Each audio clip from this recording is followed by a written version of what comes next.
Copyright ownership and licensing. Hi, I'm Joe Danini, a business attorney, and I'm going to share today with you information on copyright ownership and licensing. Copyright ownership can come in various forms. It's prevalent all the time when people are creating things that are original works of art expressed by them. There could be things such as paintings, books, software, architectural plans, all kinds of sculptures, graphics. But what happens, let's say, if you decided to create a video? A video and you have some techniques on how people can improve their golf swing. So you've created it yourself. You're the owner. You've created the original work of authorship that's fixed in the expression of the video. But let's make it a little more complicated.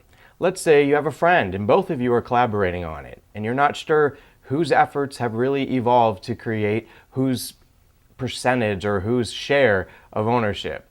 Well, what's important is your intent at the time that you create will be indicative of whether or not you are deemed to be joint authors. And it's always advisable that you put something down in writing that evidences that intent that you deemed to be joint authors of this golf video. A third way of ownership could be what's under the work for hire doctrine.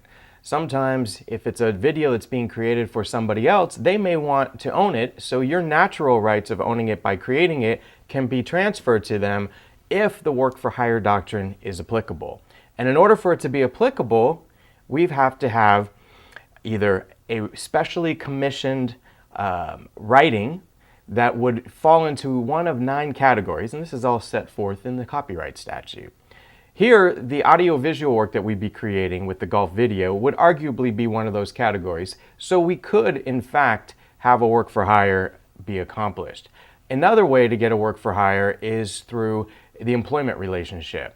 If your employer is someone who is having you create this golf video in the scope of your employment, the employer is going to own that, so you'd have to be careful that you may not have rights. Assuming you can figure out whether or not you absolutely fall within the work for hire doctrine, joint ownership, or you just individually own it, then the question becomes, what do you do with it? Well, if you want to maximize value with it, you may want to assign it. That's one option. You could assign part of it, which would be probably difficult in this example, but you can assign the entire video and the rights that are accompanying it for a fee. Another option is you could license it.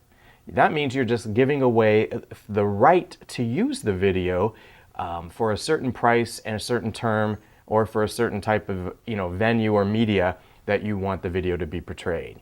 So there are options, but it's critical that you really ascertain who is going to own this video from the start, because that will also be indicative of what rights are going to follow in the future.